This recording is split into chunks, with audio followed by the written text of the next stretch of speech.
Next concept लिखिए, polarity in covalent bond. तो write down, when due to electronegativity difference, when due to electronegativity difference,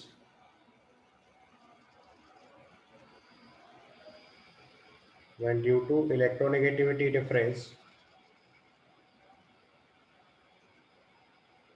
shared pair of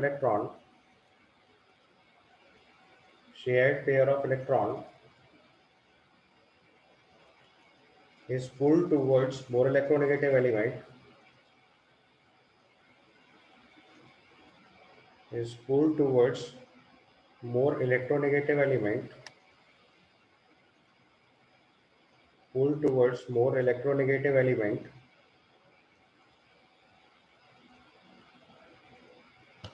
pulled towards more electronegative element, then polarity arises in covalent bond. Then polarity arises in covalent bond,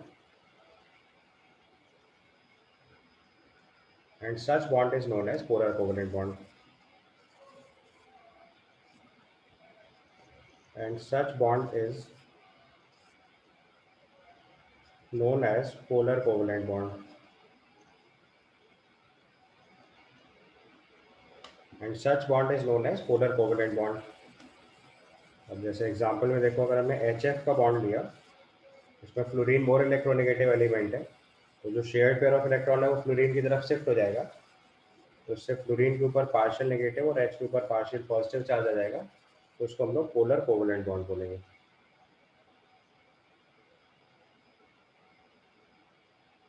अब इसका सबसे typical example समझना है HCl. अब HCl जो है उसके अंदर कोवलेंट बॉन्ड होता है, फिर भी एक्वस मीडियम वो H+ आयन प्रोड्यूस करता है. अगर ऐसे क्वेश्चन का आंसर लिखना होगा तो उसका पोलर कोवलेंट बॉन्ड ही आंसर होता है. तो आप क्वेश्चन में लिख लो इस चीज को, write down. Although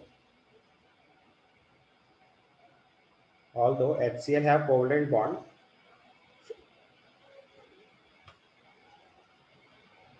although HCl have covalent bond, still it produces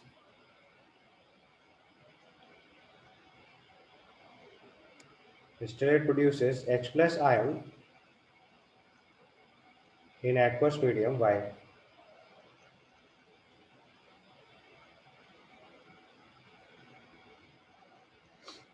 अगर कोवलेंट बॉन्ड है तो आयन नहीं प्रोड्यूस होना चाहिए था, लेकिन HCl के अंदर ऐसा होता है, आप सब जानते हो. तो उसका एक्सप्लेनेशन क्या लिखेंगे? Polar covalent bond. आपको पता है कि HCl के अंदर क्लोरीन मोर इलेक्ट्रोनेगेटिव एलिमेंट है, इसलिए shared pair of electron chlorine की तरफ शिफ्ट हो जाएगा. ये डेल्टा नेगेटिव, ये डेल्टा पॉजिटिव, ठीक है. तो due to polar covalent bond ऐसा होगा. बॉन्ड में पोलैरिटी आ गई अपने आप, तो जैसे ही आप उसको वाटर में ऐड करेंगे तो वाटर के हेल्प से बॉन्ड ब्रेक कर जाएगा. सर पोलैरिटी से रिएक्टिविटी बढ़ जाती है. पोलैरिटी की वजह से, हाँ, पोलैरिटी की वजह से उसमें आयन में ब्रेक होने की टेंडेंसी बढ़ जाती है, अगर एक्वस मीडियम लेके चलते. नॉन एक्वस मीडियम लेके चलेंगे, ठीक है. अब हम लोग पोलैरिटी मेजर कैसे करेंगे, ये हमारी क्वेरी है. तो पोलैरिटी मेजर करने के दो तरीके होते हैं, क्वांटिटेटिव मेजरमेंट और एक क्वालिटेटिव मेजरमेंट. क्वांटिटेटिव मेजरमेंट का मतलब एक्चुअल वैल्यू मेजर करेंगे, और क्वालिटेटिव मेजरमेंट का मतलब सिर्फ कंपेयर करने के एंगल से स्टडी करेंगे. तो इसमें सबसे पहला पॉइंट लिखिए, क्वांटिटेटिव मेजरमेंट ऑफ पोलैरिटी. इसको हम लोग मेजर करते हैं डाइपोल मोमेंट से. तो अगला टर्म लिखिए, quantitative measurement, quantitative measurement, quantitative measurement of polarity. और इस कॉन्सेप्ट को हम लोग स्टडी करते हैं डाइपोल मोमेंट से.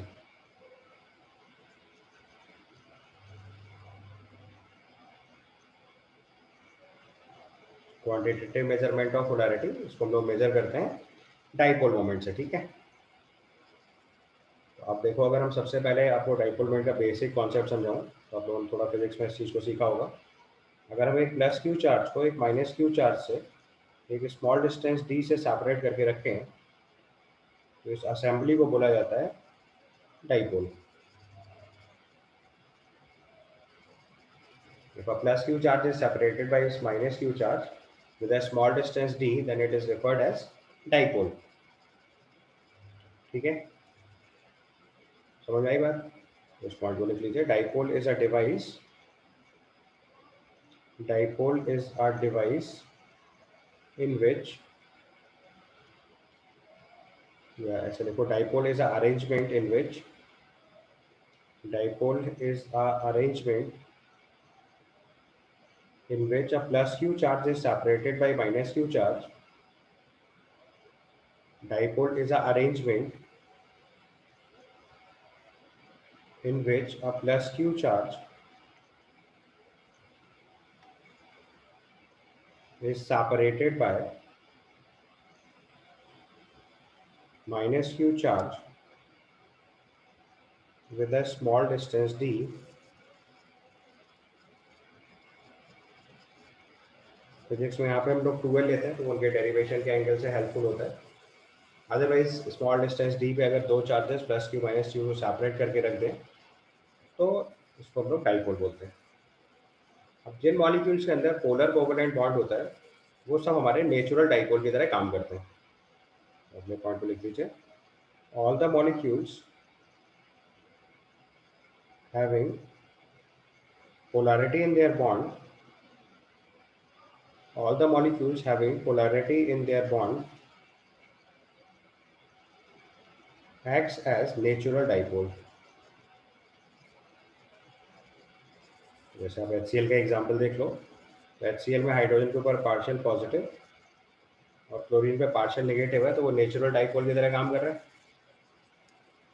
ठीक है, अब इस पोलैरिटी को, जो कोवेलेंट मॉलिक्यूल्स की पोलैरिटी है, इसको मेजर करने के लिए हम लोग फिजिकल क्वांटिटी यूज कर रहे हैं जिसको बोलते हैं डाइपोल मोमेंट, और ये एक वेक्टर क्वांटिटी होती है. ठीक है, अगले पॉइंट में लिखिए. polarity of polar molecules, polarity of polar molecules is measured by a physical quantity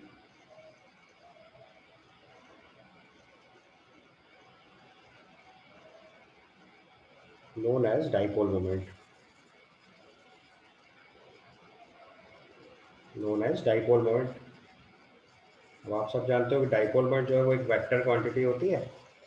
इसका मैग्नीट्यूड अगर लिखेंगे तो q इंटू डी लिख लेंगे, और डायरेक्शन लिखना होगा तो ये प्लस से माइनस की तरफ होगा. known as dipole moment. अगले पॉइंट में लिखो. dipole moment is a vector quantity. Dipole moment is a vector quantity.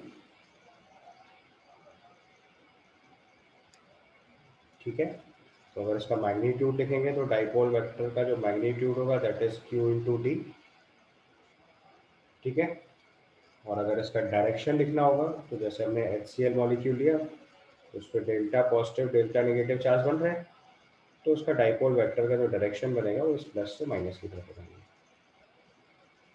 तो ध्यान से देख लो, फिजिक्स में एक्जैक्टली ऑपोजिट बनाया जाता है. फिजिक्स में अगर plus Q minus Q charge लिखा होगा तो उसका डायरेक्शन माइनस से प्लस की तरफ बनाते हैं. कंफ्यूज नहीं होना है. केमिस्ट्री के अंदर पोलैरिटी में आप देखो, मैंने इसीलिए एरो बनाते टाइम इस चीज़ को ध्यान से देखो, तो प्लस के ऊपर प्लस रखा हुआ है तो आप कंफ्यूज हो गए नहीं कभी. आप वेक्टर बनाने के लिए टेल पे पॉजिटिव बनाओ, पॉजिटिव को पॉजिटिव ऊपर रख दो तो आपका वेक्टर हमेशा सही बन जाएगा. ठीक है, दूसरा मॉलिक्यूल जैसे यहीं पे बनाऊँ, सपोज करो CCl4, तो कार्बन क्लोरीन बॉन्ड में क्लोरीन मोर इलेक्ट्रोनेगेटिव है, उसका जो वेक्टर बनेगा वो भी प्लस से माइनस तरफ बनेगा, तो कार्बन से क्लोरीन की तरफ वेक्टर बनेंगे. तो एक डाइपोल वेक्टर ऐसे होगा, दूसरा डाइपोल वेक्टर ये हो गया, ये तीसरा डाइपोल वेक्टर हो गया, और चौथा डाइपोल वेक्टर हो गया. समझ आया? ठीक है, अब अगर हम डाइपोल मोमेंट को स्टडी करेंगे तो तीन तरीके के डाइपोल मोमेंट हम लोग मेजर करते हैं. एक टर्म होता है बॉन्ड डाइपोल मोमेंट, एक होता है ग्रुप डाइपोल मोमेंट, और एक होता है नेट डाइपोल मोमेंट. ठीक है, अगला टर्म लिखिए, bond dipole moment. Bond dipole moment नाम से क्लियर है. बॉन्ड डाइपोल मोमेंट मतलब किसी भी मॉलिक्यूल के अंदर किसी एक पर्टिकुलर बॉन्ड का अगर हम डाइपोल मोमेंट निकालेंगे that is bond dipole moment. So it is dipole moment of a bond in a molecule. ठीक है, दूसरा टर्म मेजर करते हैं ग्रुप डाइपोल मोमेंट।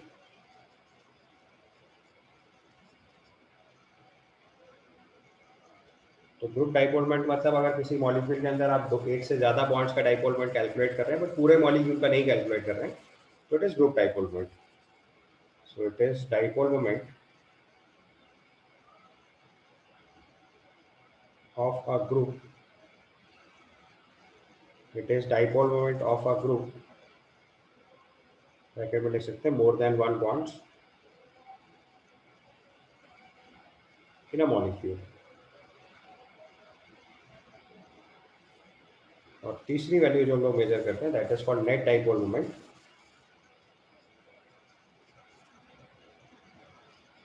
ये किसी भी मॉलिक्यूल का नेट डाइपोल मोमेंट होगा जिसमें सारे बॉन्ड्स का रिजल्टेंट कैलकुलेट करेंगे।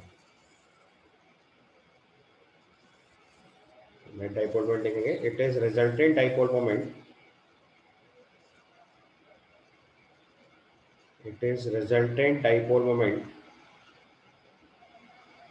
it is resultant dipole moment of all the bonds in a molecule.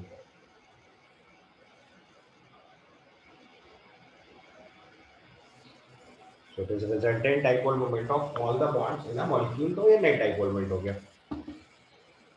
ठीक है, अब देखो जैसे अगर हम एग्जांपल से बनाएं, सपोज करो अभी मैंने ऐसे आपके लिए CCl4 का एग्जांपल लिखा था, इसी से समझ लीजिए आप इस चीज को। तो अगर हमारे पास ये एक CCl4 मॉलिक्यूल है, इसमें अगर आप कार्बन क्लोरीन बॉन्ड का डाइपोल मोमेंट निकाल रहे हैं किसी भी एक पर्टिकुलर बॉन्ड का, जैसे ये कार्बन और ये क्लोरीन है, तो अगर आप ये डाइपोल मोमेंट निकाल रहे हैं, ये बॉन्ड डाइपोल मोमेंट हुआ, ये आपके लिए बॉन्ड डाइपोल मोमेंट हुआ। ठीक है, अब इसी में मान लो कोई CCl3 का डाइपोल मोमेंट निकाल रहा है, पूरा CCl4 नहीं निकाल रहे हैं, ये कार्बन क्लोरीन के 3 बॉन्ड्स का हम लोग नेट रिजल्टेंट निकाल रहे हैं, तो इसको हम लोग बोलेंगे ग्रुप डाइपोल मोमेंट।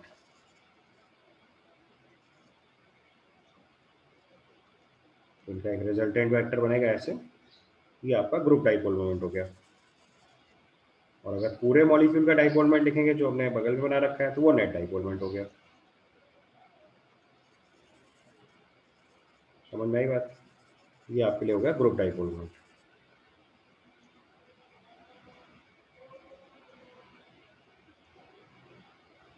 और पूरे मॉलिक्यूल का डाइपोल मोमेंट निकाल रहे हैं तो ये नेट डाइपोल मोमेंट आएगा।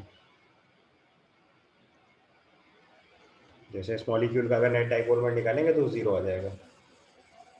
समझ आया कॉन्सेप्ट?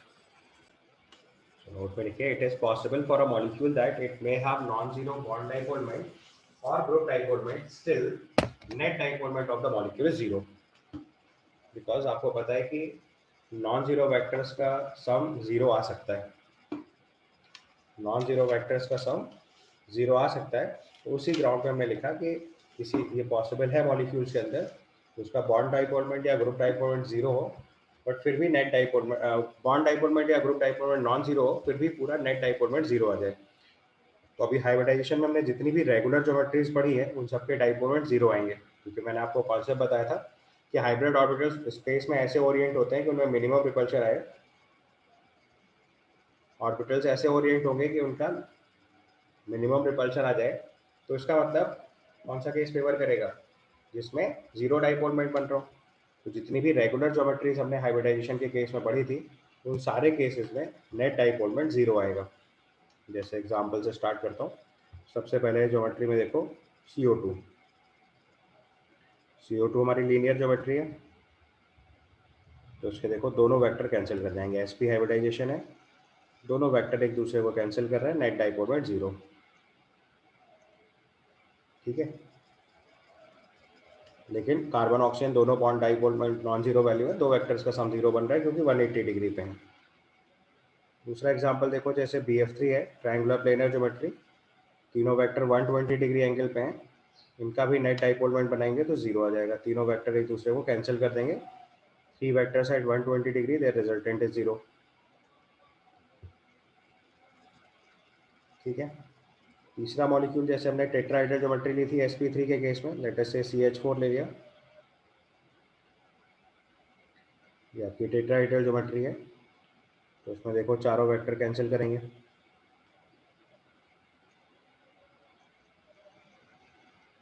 इसका नेट डाइपोल मोमेंट लिखेंगे तो ये भी देखो जीरो आ गया। तो जितनी भी रेगुलर ज्योमेट्रीज आपने पढ़ी थी सबके डाइपोल मोमेंट जीरो होते हैं। Linear, triangular planar, tetrahedral, triangular bipyramidal, octahedral, pentagonal bipyramidal, सब जीरो आंसर आएंगे। अब इसी में जैसे और अगला एग्जांपल लिखें PCl5। तो PCl5 में देखो ट्रायंगुलर बाइपिरामिडल ज्योमेट्री है, तो तीन वेक्टर जो प्लेन में है वो भी कैंसिल करेंगे और जो दो अपोजिट वेक्टर हैं वो भी कैंसिल कर जाएंगे, तो इसका भी देखो नेट डाइपोल मोमेंट जीरो बन जाएगा। ये कार्बन फास्फोरस क्लोरीन बॉन्ड का ये वेक्टर कैंसिल हो रहा है और ये तीन वेक्टर 120 पे ये भी एक दूसरे का रिजल्टेंट कैंसिल कर देंगे, तो इसका नेट डाइपोल मोमेंट जीरो आ जाएगा। ऑल्दो सारे बॉन्ड पोलर हैं लेकिन फिर भी मॉलिक्यूल का नेट डाइपोल मोमेंट जीरो आ रहा है। अगला मॉलिक्यूल देखोगे तो जैसे SF6 बताया था ऑक्टाहेड्रल ज्योमेट्री, इसमें भी नेट डाइपोल मोमेंट जीरो आ जाएगा क्योंकि चार वेक्टर जो प्लेन पे हैं वो भी कैंसिल होंगे और जो ऊपर नीचे वाले वेक्टर हैं वो भी कैंसिल हो जाएंगे। तो देखो एक वेक्टर ये और ये वेक्टर, ये दोनों कैंसिल हो गए और चार वेक्टर अगर एक दूसरे से म्यूचुअली 90 डिग्री एंगल पे सेट है एक प्लेन में, तो उनका रिजल्टेंट भी जीरो बन जाएगा। एंड सिमिलरली पेंटागोनल बाइपिरामिडल लेंगे IF7, उसका भी नेट डाइपोल मोमेंट जीरो आ जाएगा। समझ आया कॉन्सेप्ट? तो जितनी भी रेगुलर ज्योमेट्रीज हम लोगों ने हाइब्रिडाइजेशन के टाइम पे सीखी हुई हैं सबका रिजल्टेंट या नेट डाइपोल मोमेंट जीरो आएगा। ठीक है। तो अब अगला केस लिख लो IF7 में सारे वेक्टर एक दूसरे को कैंसिल कर देंगे, so it's net dipole moment is zero. तो जितनी रेगुलर ज्योमेट्रीज मैंने आपको पढ़ाई हैं हाइब्रिडाइजेशन के टाइम पे, उन सब में अगर सब बॉन्ड आइडेंटिकल हैं तो नेट डाइपोल मोमेंट जीरो आएगा उस केस में। समझ आया टेक्निक? तो इसका भी नेट डाइपोल मोमेंट जीरो, इसका भी नेट डाइपोल मोमेंट जीरो। तो जितनी रेगुलर ज्योमेट्रीज हमने पढ़ी हैं सबके डाइपोल मोमेंट जीरो आ जाएंगे। ठीक है, इज दैट क्लियर? अब क्वेश्चन आता है कि हम लोग डाइपोल मोमेंट मेजर कैसे करते हैं। अब इसका मैथमेटिकल फॉर्मेट सिखा रहा हूँ। तो अगर हमारे पास कोई भी एक मॉलिक्यूल लेट से AB है और हमें उसका डाइपोल मोमेंट कैलकुलेट करना है, तो अभी मैंने कॉन्सेप्ट समझाया Q इंटू डी से कैलकुलेट करेंगे, बट अब यहाँ चार्ज निकालने का कॉन्सेप्ट सीखना है। तो पहले स्टेप में लिखो let a molecule AB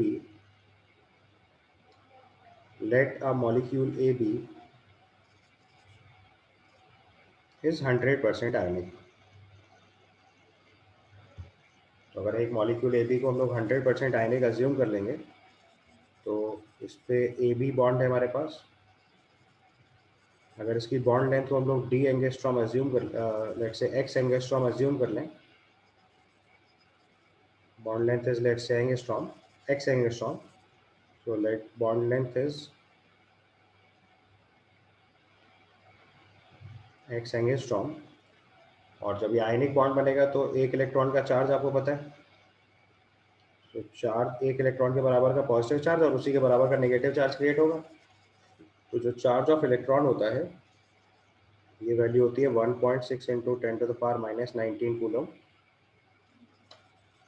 charge of the electron is 1.6 into 10⁻⁻19 coulomb, या फिर इसी को 4.8 इंटू 10⁻⁻10 ESU लिखते हैं।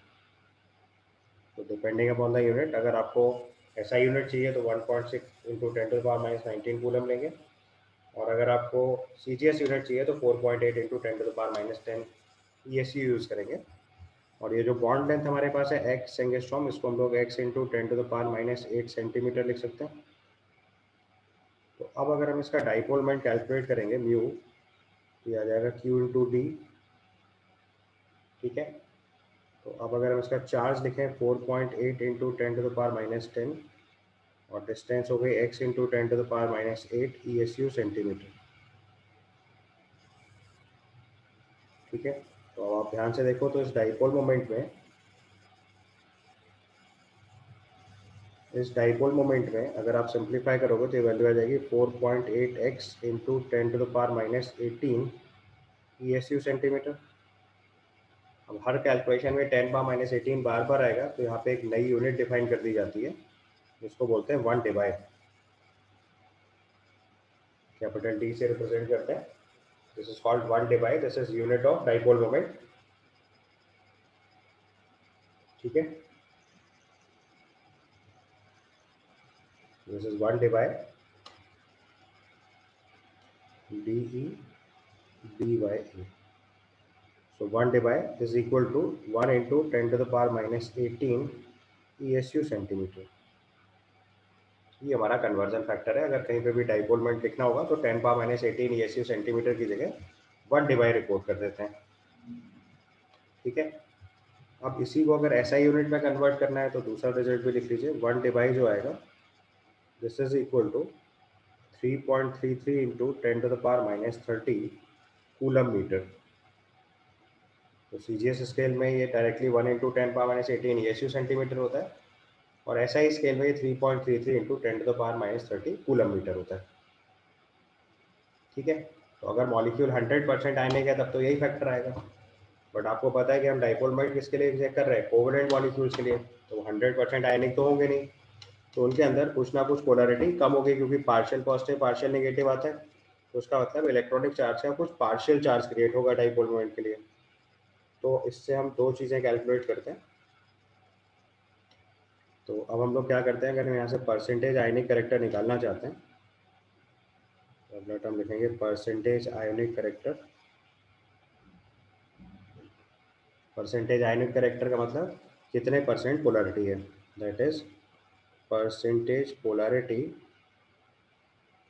That is percentage polarity in a covalent molecule, percentage polarity of electronic charge on an atom in a covalent molecule, in a covalently bonded molecule। तो किसी भी covalently bonded molecule में कितनी पोलैरिटी क्रिएट हो रही है, यानी इलेक्ट्रॉन का कितने परसेंट चार्ज आ रहा है, उसी को हम लोग सिंपल टर्म में परसेंटेज आयनिक करेक्टर बोलने लगते हैं। ठीक है, तो अब क्या होगा, किसी भी मॉलिक्यूल का एक डाइपोल मोमेंट तो हमने ऊपर कैलकुलेट करा 100% आयनिक मानते हो, तो उसको हम लोग बोल रहे हैं mu calculated.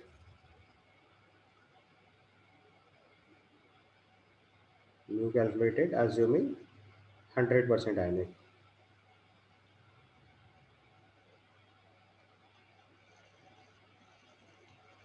Assuming 100% ionic character. तो अगर किसी मॉलिक्यूल में 100% आयनिक करेक्टर मान रहे हैं, तो ये जो म्यू कैलकुलेटेड वैल्यू आ रही है, दी आ रही थी 4.8x divide, mu calculated value भी हमने ऊपर कैलकुलेट करके निकाली, that comes out to be 4.8x divide. ठीक है, और फिर हमारे पास एक ऑब्जर्व डाइपोल मोमेंट होगा जो एक्सपेरिमेंटल वैल्यू होती है, जो आप किसी भी मॉलिक्यूल के निकालेंगे। एक वैल्यू होगी म्यू ऑब्जर्व,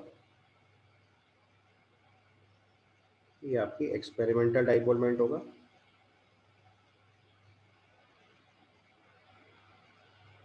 तो एक डाइपोल मोमेंट हमने मॉलिक्यूल को 100% आयनिक मानते हुए कैलकुलेट करा, और एक हमारे पास एक्सपेरिमेंटल डाइपोल मोमेंट होगा। तो अब अगर हम इससे परसेंटेज आयनिक करेक्टर कैलकुलेट करेंगे,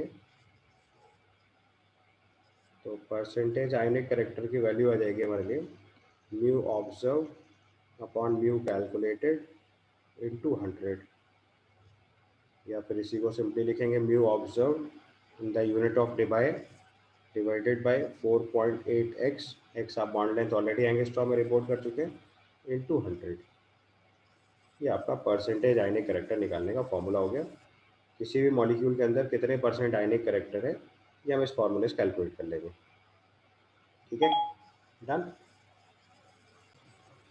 क्वेश्चन लिखिए, dipole moment of HBr is 7.95 divide and bond length of HBr is 1.94 angstrom, then percentage ionic character of HBr।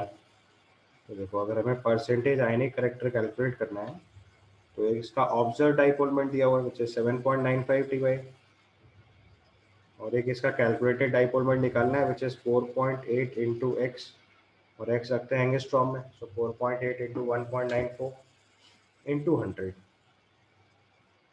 इसको सिंप्लीफाई करेंगे तो ये 85.3% आपका आयनिक करेक्टर आ जाएगा। ठीक है, इसके बाद ये जेई में इसका 2015 का क्वेश्चन है।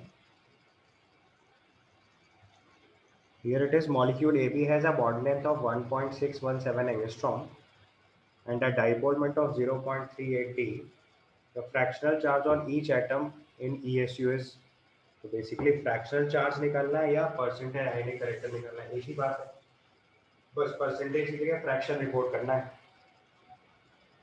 ठीक है, लॉजिक क्या है कि जैसे हमारे पास ए बी मॉलिक्यूल है तो उस पर डेल्टा पॉजिटिव डेल्टा नेगेटिव है, तो हमने कितने परसेंट चार्ज है यही तो निकालते हैं बेसिकली, वही तो हमें आयनिक करेक्टर का आइडिया दे रहा है।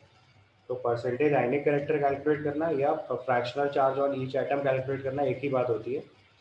तो अगर हम यहाँ से फ्रैक्शनल चार्ज निकालेंगे, अगर हम ये वाली वैल्यू क्या आ जाएगी, बस केवल mu observe by mu calculated. 100 बस मल्टीप्लाई नहीं करना क्योंकि अभी फ्रैक्शन निकालना है।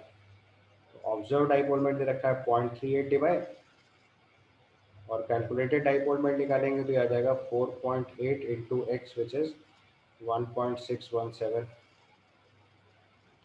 तो इससे सॉल्व करके आपको फ्रैक्शनल चार्ज बताना है कितना आएगा। समझ आया प्रोसेस? लॉजिक समझ गया ना? Fractional charge on each atom या परसेंटेज आयनिक करेक्टर एक ही बात हो जाती है।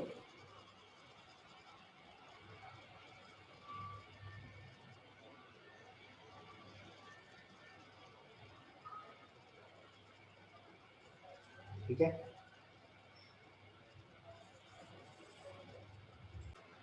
ये वैल्यू सॉल्व होकर 0.05 आ गई। नेक्स्ट केस में लिखेंगे comparison of dipole moment. Comparison of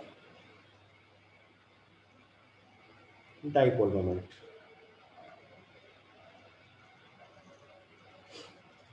तो देखो, ये मेजर सेगमेंट है जिस पे क्वेश्चंस आते हैं आईआईटी के पेपर में, स्पेशली एडवांस के पेपर में। तो डाइपोल मोमेंट कंपेयर करने के लिए हम लोग तीन फैक्टर्स यूज करते हैं। एक polarity which is by electronegativity difference, एक बॉन्ड लेंथ जो डी को कैलकुलेट करने में हेल्प करेगा, और वेक्टर एडिशन। तो इसमें लिखो to compare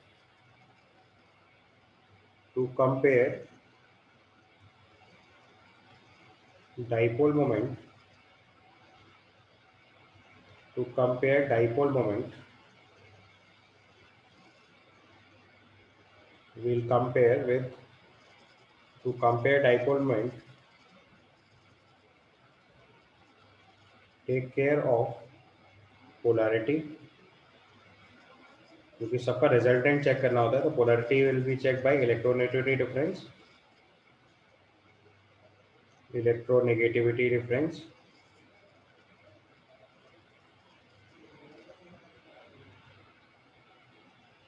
bond length, because dipole moment Q into d होता है, तो ज़्यादातर लोग बॉन्ड लेंथ वाले फैक्टर को मिस कर जाते हैं। और तो बहुत सारे केसेस में इसका फर्क नहीं पड़ता है, but there are certain examples जहाँ इसका फर्क पड़ता है। तो बॉन्ड लेंथ क्यों चेक करना है? क्योंकि डी भी फैक्टर है जो डाइपोल मोमेंट चेंज करा रहा है, एंड वेक्टर एडिशन। ये सबसे इंपॉर्टेंट है क्योंकि मेजॉरिटी सवाल इसी फैक्टर से आएगा। आपको वेक्टर का एडिशन चेक करना है, क्योंकि बाकी दोनों चीज़ें तो फैक्चुअल हैं, जब तक डेटा का आइडिया नहीं होगा तब तक नहीं कर पाओगे। लेकिन ये थर्ड पैरामीटर सबसे इंपॉर्टेंट है, वेक्टर एडिशन, क्योंकि आपको डाइपोल मोमेंट कैलकुलेट करते रहें, वेक्टर्स का सम देखना है। तो तीन फैक्टर्स को देखते हुए डाइपोल मोमेंट कंपेयर किया जाता है। पोलैरिटी डिफरेंस कितना है, बॉन्ड लेंथ कितनी है, और वेक्टर एडिशन कितना है। ठीक है, तो सीधा क्वेश्चन ही लिख लो, compare the dipole moment of the following. Compare the dipole moment of the following. compare the dipole moment of following।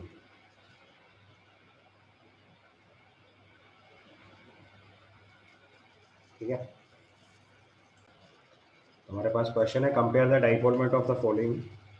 तो देखो, पहले वाले केस में अगर कंपेयर करेंगे HF HCl HBr HI, तो इसमें सारे केस में वेक्टर्स तो देखो सब सेम ही है, एक ही डायरेक्शन में, तो वेक्टर एडिशन का प्रॉब्लम खत्म। अब पोलैरिटी चेक करनी है तो फ्लोरीन मोस्ट इलेक्ट्रोनेगेटिव है, तो HF बॉन्ड की पोलैरिटी सबसे ज़्यादा होगी, फिर HCl, फिर HBr, फिर HI। तो डाइपोल मोमेंट का ऑर्डर भी आ जाएगा HF, HCl, HBr, HI। Reason fluorine most electronegative.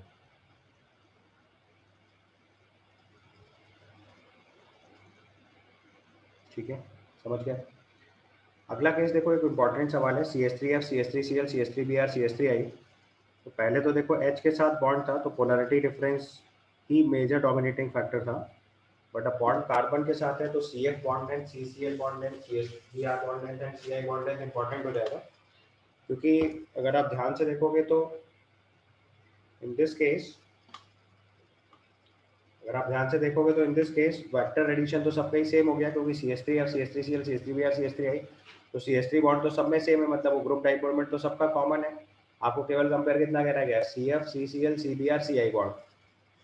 तो यहाँ पे क्या होता है कि कार्बन क्लोरीन की बॉन्ड लेंथ डोमिनेट कर जाती है, इसलिए अगर हम डाइपोल मोमेंट कंपेयर करेंगे तो CH3F का डाइपोल मोमेंट जो है वो CH3Cl के डाइपोल मोमेंट से कम हो जाता है। बाकी जगह पोलैरिटी का ऑर्डर सेम रहता है, this is the dipole moment order. और उसका लॉजिक ये है कि यहाँ पे कार्बन क्लोरीन बॉन्ड लेंथ जो है वो डोमिनेट कर जाती है, कार्बन क्लोरीन बॉन्ड लेंथ जो है वो डोमिनेट कर जा रही है कार्बन फ्लोरीन बॉन्ड लेंथ पे।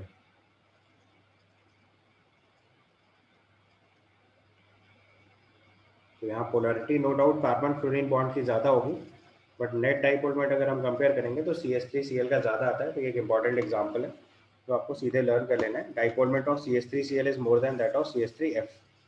लॉजिक अगर समझाना है तो कार्बन क्लोरीन बॉन्ड लेंथ यहाँ डोमिनेट कर रही है। नेक्स्ट केस कंपेयर करेंगे CH3Cl, CH2Cl2, CHCl3 and CCl4। ये इंपॉर्टेंट केस समझ गया ना आप, CH3Cl का डाइपोल मोमेंट CH3F से ज़्यादा हो गया, बहुत इंपॉर्टेंट केस है, ढंग से हाईलाइट कर लीजिए, मिस नहीं होना चाहिए आपसे। नेक्स्ट कंपेयर कर रहे हैं CH3Cl, CH2Cl2, CHCl3 and CCl4। तो देखो इसमें भी हमने उन्हें वेक्टर एडिशन चेक करना है, तो हम लोग पहले क्या करते हैं, कोशिश करनी चाहिए कि एक वेक्टर आप ऐसा बनाओ जो कॉमन मिल जाए सब में, सो दैट आप कंपेयर आसानी से कर पाओ। तो देखो हमने चारों स्ट्रक्चर्स को ड्रॉ करते टाइम इस बात का ध्यान रखा है कि एक CCl वर्टिकल बॉन्ड मिल जाए हमें, तो हम इस एक बॉन्ड पे बाकी बॉन्ड्स के इफेक्ट को स्टडी कर लेंगे तो कंपेयर करते बन जाएगा। क्योंकि पोलैरिटी में कार्बन क्लोरीन बॉन्ड है, बॉन्ड लेंथ भी कार्बन क्लोरीन है, तो सिर्फ डाइपोल मोमेंट का वेक्टर एडिशन का केस बचा। तो अब अगर आप ध्यान से नोटिस करोगे तो यू रियलाइज कि इस वाले कार्बन क्लोरीन बॉन्ड पे, इस वाले कार्बन क्लोरीन बॉन्ड पे, इस वाले कार्बन क्लोरीन बॉन्ड पे और इस वाले कार्बन क्लोरीन बॉन्ड पे बाकी बॉन्ड्स का इफेक्ट चेक करो। तो पहले वाले केस में देखो तीनों हाइड्रोजन के बॉन्ड वेक्टर ऐड हो रहे हैं, दूसरे वाले केस में दो हाइड्रोजन ऐड हो रहा है और एक क्लोरीन सब्ट्रैक्ट हो रहा है, तीसरे वाले केस में एक हाइड्रोजन ऐड हो रहा है और दो क्लोरीन सब्ट्रैक्ट हो रहे हैं, और चौथे वाले में नेट डाइपोल मोमेंट जीरो बन जा रहा है, क्योंकि चारों वेक्टर एक दूसरे को नलीफाई कर देंगे, तो इसका डाइपोल मोमेंट तो जीरो आ रहा है। तो ऑर्डर ऑफ डाइपोल मोमेंट क्या बन जाएगा, CH3Cl का dipole moment highest, then it is CH2Cl2 and finally it is chloroform and CCl4। ये ऑर्डर ऑफ डाइपोल मोमेंट आएगा, और यहाँ पे डाइपोल मोमेंट ऑफ CCl4 जो है वो जीरो भी आएगा, क्योंकि नेट रिजल्टेंट वेक्टर कैंसिल हो जा रहे हैं, sp3 hybridisation tetrahedral geometry and net dipole moment will be zero. ठीक है, इसके बाद देखो नेक्स्ट केस अगर हम कंपेयर कर रहे हैं, this is PCl3F2 and PF3Cl2। तो उसके भी स्ट्रक्चर मैंने आपको बेंड्स रूल पे सिखाया था कि fluorine being more axial position because ये मोर इलेक्ट्रोनेगेटिव है, तो PCl3F2 अगर ऐसे बनाएंगे तो इसका देखो नेट डाइपोल मोमेंट जीरो आ जा रहा है। जबकि आप PF3Cl2 बनाओगे तो दो फ्लोरीन एक्सियल रखने पड़ेंगे, एक फ्लोरीन इक्वेटोरियल आएगा और दो क्लोरीन एक्सियल इक्वेटोरियल बनेंगे। तो आप यहाँ पे देखो ये वाला वेक्टर इस वाले वेक्टर को कैंसिल कर रहा है, और तीन वेक्टर जो इक्वल हैं 120 डिग्री एंगल पे उनका भी रिजल्टेंट जीरो आ जाएगा, तो उसका नेट डाइपोल मोमेंट जीरो बनता है। इस केस में भी देखो ये वर्टिकल वाले दो वेक्टर तो कैंसिल हो रहे हैं, बट बचे हुए तीन वेक्टर कैंसिल नहीं होंगे, क्योंकि ये दो वेक्टर क्लोरीन है और एक वेक्टर फ्लोरीन है, they are not of equal magnitude. तो अगर तीन वेक्टर इक्वल मैग्नीट्यूड नहीं होते तो 120 डिग्री पे उनका net dipole moment non zero value आएगी, तो dipole moment of PCl3F2 PF3Cl2 का डाइपोल मोमेंट PCl3F2 से ज़्यादा आ जाएगा। ठीक है, नेक्स्ट केस अगर हम कंपेयर कर रहे हैं let's say SF6 and XeF6। SF6 में देखो फ्लोरीन अगर हम बॉन्ड चेक करेंगे तो sp3d2 ऑक्टाहाइड्रल ज्योमेट्री आएगी। तो सिमेट्रिकल ज्योमेट्री है तो इसका डाइपोल मोमेंट 0 हो गया। XgF6 बनाएंगे तो ये डिस्टॉर्टेड ऑक्टाहाइड्रल होता है, और जब डिस्टॉर्ट हो जाएगा तो generally dipole moment non zero value आएगी। इट इज डिस्टॉर्टेड ऑक्टाहाइड्रल, इसके लोन पेयर ऑफ इलेक्ट्रॉन होने की वजह से ये डिस्टॉर्टेड ऑक्टाहाइड्रल है। जब डिस्टॉर्टेड ऑक्टाहाइड्रल है इसका मतलब सारे वेक्टर एक दूसरे को कैंसिल नहीं करेंगे, तो इसका dipole moment certainly non zero value होगी। एक जीरो एक नॉन जीरो है तो XgF6 का डाइपोल मोमेंट ज़्यादा हो जाएगा। ठीक है, यहाँ तक समझ आया? चलो इसके बाद देखो अगला केस कंपेयर करते हैं हम। ये हमारे पास क्लोरोबेंजीन है,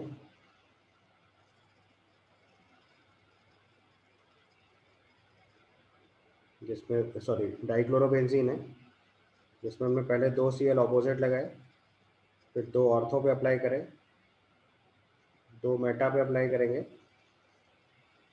इनका डाइपोल मोमेंट कंपेयर करना है। ठीक है, ऑर्थो मेटा पैरा डाइक्लोरोबेंजीन के डाइपोल मोमेंट कंपेयर करने।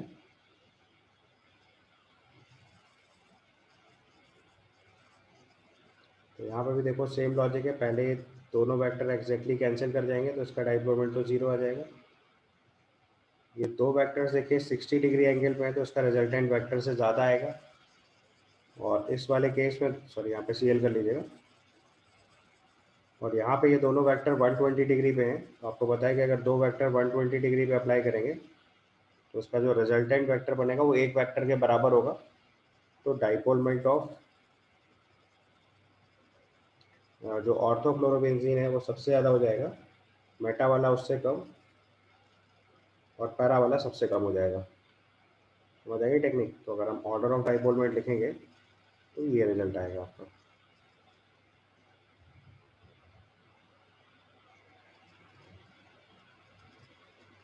So order of dipole moment will B this way, para वाला सबसे कम, उससे ज़्यादा मेटा, ऑर्थो सबसे ज़्यादा। ठीक है, समझ आया टेक्निक? उसके बाद देखो अगर हम अगला डाइपोल मोमेंट कंपेयर करें, एक हमारे पास 2 Cn बॉन्ड है,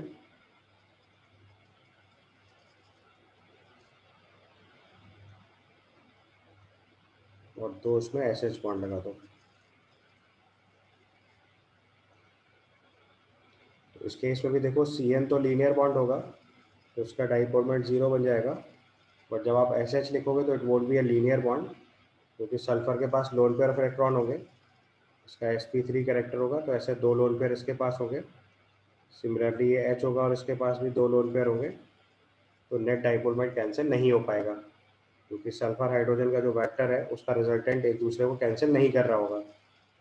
ये आपका देखिए एक सल्फर हाइड्रोजन वेक्टर हुआ और ये दूसरा सल्फर हाइड्रोजन वेक्टर हुआ, तो यार not cancelling out each other, तो इसका dipole moment non zero value आएगी, इसका डाइपोल मोमेंट ज़्यादा हो जाएगा।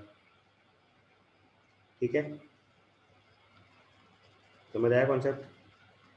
सिमिलरली सेम केस में अगर हम इसको OH के साथ कंपेयर करेंगे तो वहाँ भी नॉन जीरो डाइपोल मोमेंट आ जाएगा। एक सवाल और लिख लीजिए बिल्कुल आइडेंटिकल, इसमें CH3 की जगह Cl कर लीजिए,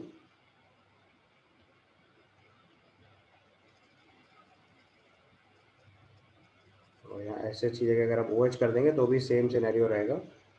तो Cl वाले वेक्टर तो देखो कैंसिल हो जाएंगे, अगर हम डाइपोल वेक्टर बनाएंगे तो Cl का वेक्टर देखो ऐसे कैंसिल हो रहा होगा, लेकिन ऑक्सीजन वाला बॉन्ड वेक्टर नहीं कैंसिल होगा, तो ये ऑर्डर ऑफ डाइपोल मोमेंट आ जाएगा। So now this is a question of J Advanced 2020. Consider the following molecule in the liquid form: O2, HF, water, ammonia, H2O2, CCl4, chloroform, benzene, and C6H5CH3, Cl. When a charged compound is brought nearer to their stream, how many of them shows deflection as per the following figure? तो देखो charge particle की तरफ attraction या repulsion किसमें होगा? जिसमें charge होगा। तो आपको चेक करना है कि इनमें से जिनके पास भी पोलैरिटी होगी वो सब पुल अप हो जाएंगे। ठीक है, तो यानी कि इनमें से केवल वो केस छोड़े जिनका डाइपोल मोमेंट 0 हो। ठीक है, तो उसका करने का तरीका क्या हुआ? all the molecules having non-zero dipole moment, all the molecules having non-zero dipole moment, all the molecules will have non-zero dipole moment will show deflection, will show deflection. आप जरा सब मॉलिक्यूल बना डालो. सबसे पहले O2 बनाएंगे, जीरो डाइपोल मोमेंट आएगा क्योंकि इसमें पोलैरिटी नहीं है. HF बनाओगे, नॉन जीरो डाइपोल मोमेंट आएगा क्योंकि वेक्टर बनेगा. इसके बाद वाटर ड्रॉ करेंगे. वाटर कैसा होता है? Bent shape, carrying two lone pair of electron. तो इसमें भी हाइड्रोजन से ऑक्सीजन की तरफ दो वेक्टर बनेंगे जो कैंसिल नहीं होंगे, तो इसका भी नॉन जीरो डाइपोल मोमेंट. इसके बाद अमोनिया ड्रॉ करेंगे. अमोनिया भी पिरामिडल शेप होगी, तो नाइट्रोजन हाइड्रोजन का एक भी वेक्टर कैंसिल नहीं होगा इसमें भी, तो इसका भी net resultant dipole moment non zero value बनेगी. इस केस में भी नॉन जीरो डाइपोल मोमेंट. इसके बाद H2O2 दे रखा है. H2O2 का स्ट्रक्चर आपको बता रखा है, ओपन बुक होता है. इसका भी डाइपोल मोमेंट नॉन जीरो.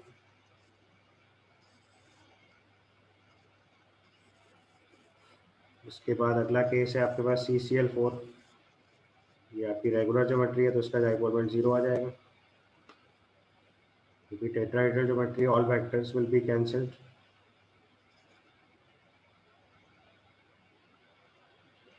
लेकिन रेगुलर ज्योमेट्रीज होती है उनका डाइपोल मोमेंट जीरो होता है, तो ये भी जीरो हो गया. इसके बाद ये सर H2O2 में तो जीरो होना चाहिए. नॉन प्लेनर है बेटा, non planar.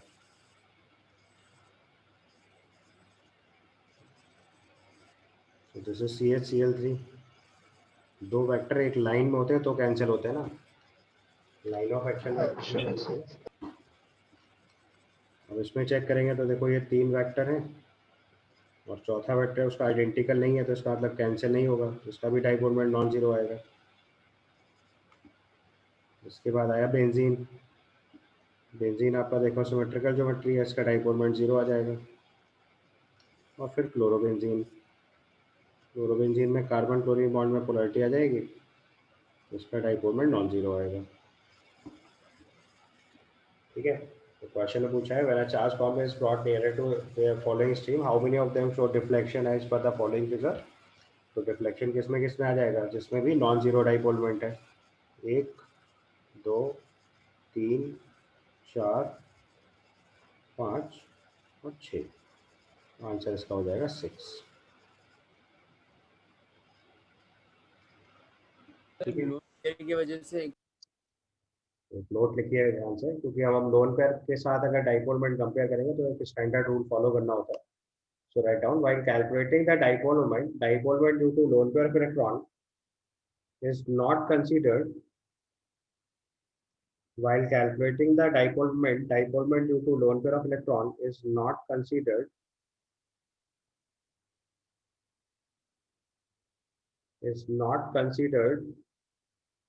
as its effect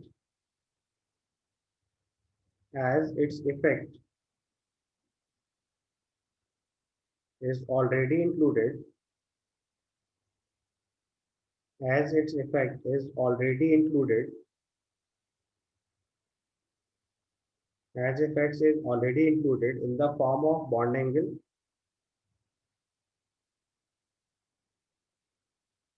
in the form of bond angle, but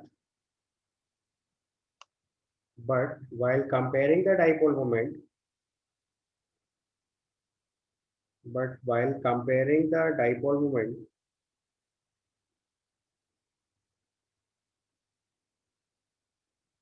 but while comparing the dipole moment due to lone pair of electron, but while comparing the dipole moment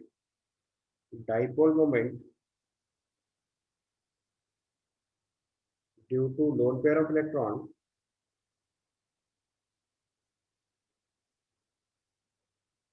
is considered.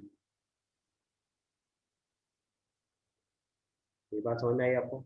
तो जब dipole moment calculate करते हैं तो उसमें loan pair का dipole moment vector नहीं बनाते, क्योंकि उसका इफेक्ट ऑलरेडी बॉन्ड एंगल के फॉर्म में इंक्लूड हो जाता है।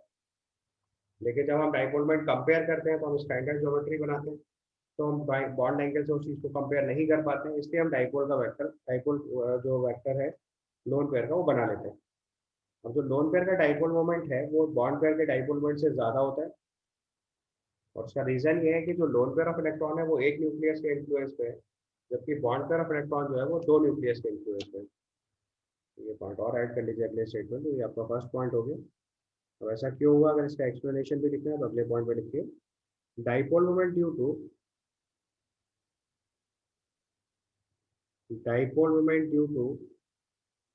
lone pair of electron dipole moment due to lone pair of electron is more than that of bond pair of electron. Dipole moment due to lone pair of electron is more than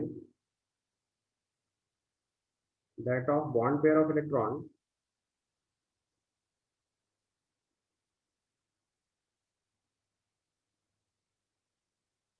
as lone pair is under the influence of as lone pair is under the influence of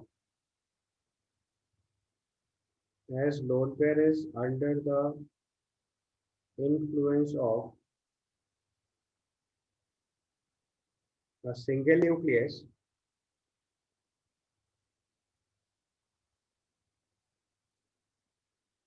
whereas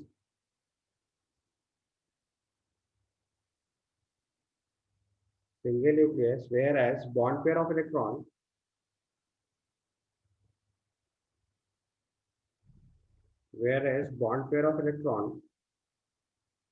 is under the influence of two nucleus.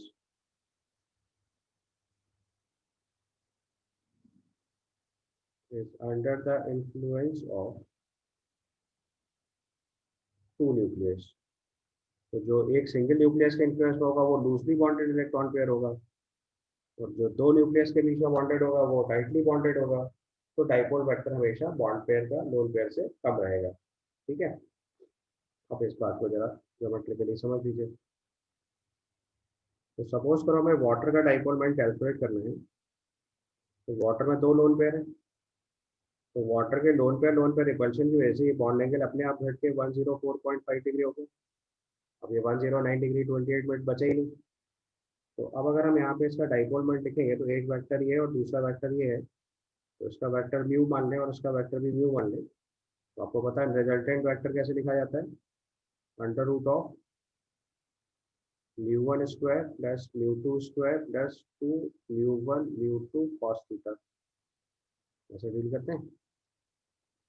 तो अगर आपको water का net dipole moment लिखना है यहाँ पे, तो ये वैल्यू हमारे लिए आ जाएगी अंडर रूट ऑफ, या इन दोनों को μ1 लिख लेते हैं सपोज करो, तो ये वैल्यू आ जाएगी under root of μ1 square plus μ1 square plus 2 μ1 square cos 104.5 degree.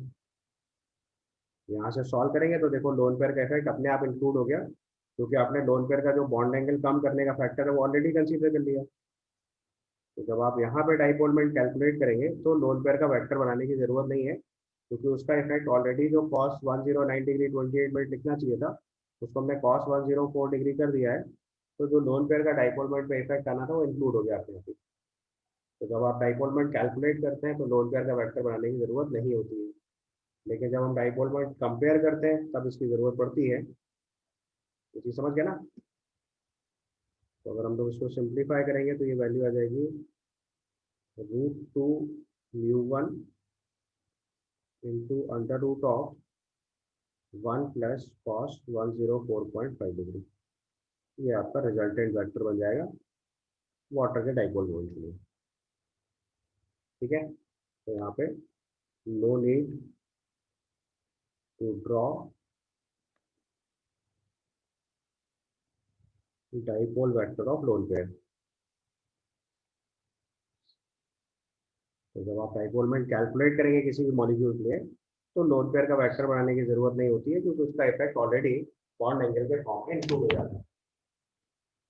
लेकिन अब अगर डाइपोल में कंपेयर करना है सपोज करो, तो अब जैसे मान लो हम NH3 और NF3 का डाइपोल में कंपेयर करना चाहते हैं, तो आप बॉन्ड एंगल से तो कंपेयर कर नहीं पाएंगे, तो फिर लोन पेयर का वेक्टर बना लेंगे।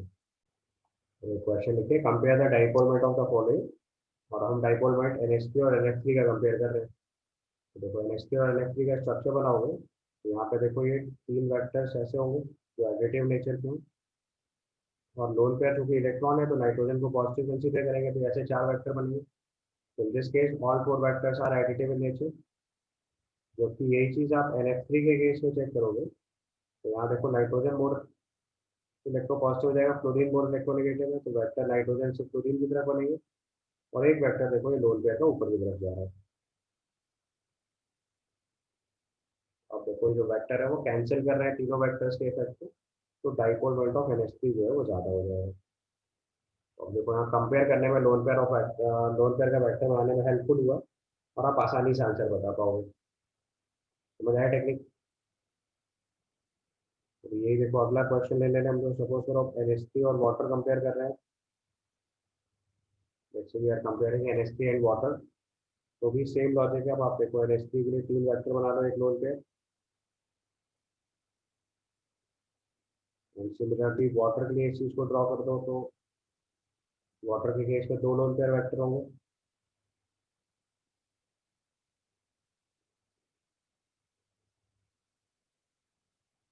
ऐसे वाटर हुआ,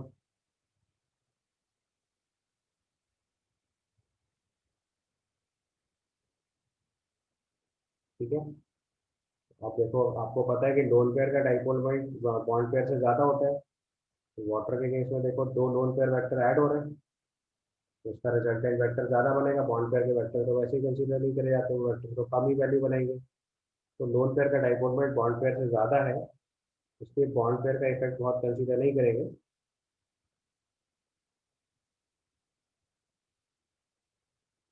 तो ऐसे वेक्टर्स बनेंगे। तो आप जानते हो dipole moment of lone pair ज्यादा होता है, इसलिए वाटर का डाइपोल मोमेंट अमोनिया से ज्यादा होता है। सही, dipole moment of lone pair is higher,